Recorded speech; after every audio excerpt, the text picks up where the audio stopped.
Chronique qui va vous parler des essentiels d'une garde-robe d'automne. La question que je me suis demandé d'abord, c'est quelles pièces on devrait avoir dans notre garde-robe pour nous faciliter la vie tous les jours.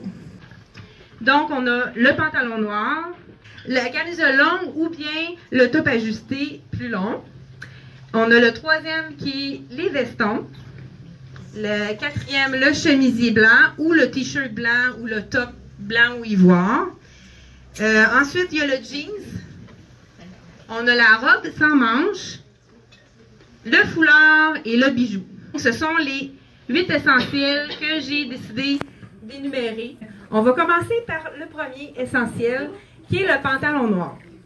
Ici, Laurence nous donne un essentiel, un pantalon noir étroit, qui peut être même considéré comme un legging parce qu'il est très ajusté. Et deuxième essentiel, on a la camisole longue. Parce que quand on met un pantalon étroit ou un skinny, c'est pas très gracieux. On voit la fourche. Donc, avec la camisole longue, ça camoufle puis ça nous permet de pouvoir mettre un veston par-dessus plus court. C'est Marianne qui a un pantalon noir également, qui est étroit.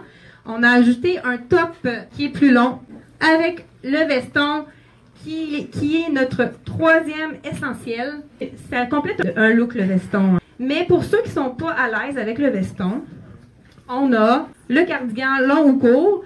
Cette saison, on a beaucoup de cardigans longs.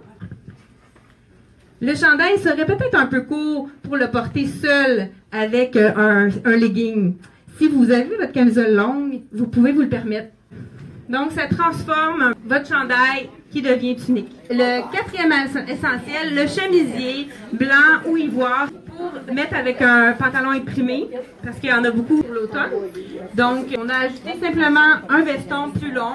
Le velours, il revient en force cet automne. Le cinquième essentiel, le jeans. Julie porte le jeans étroit. On peut le porter étroit, on peut le porter droit. Notre sixième essentiel, elle peut être achetée à l'été et elle peut être récupérée pour l'automne. Donc, on a 2 robes et on a ajouté 2 chandails en dessous pour pouvoir transformer cette robe pour l'automne. Bianca porte une robe manche courte, on a ajouté en dessous un chandail même ton. Donc, ça nous fait un petit look plus sport.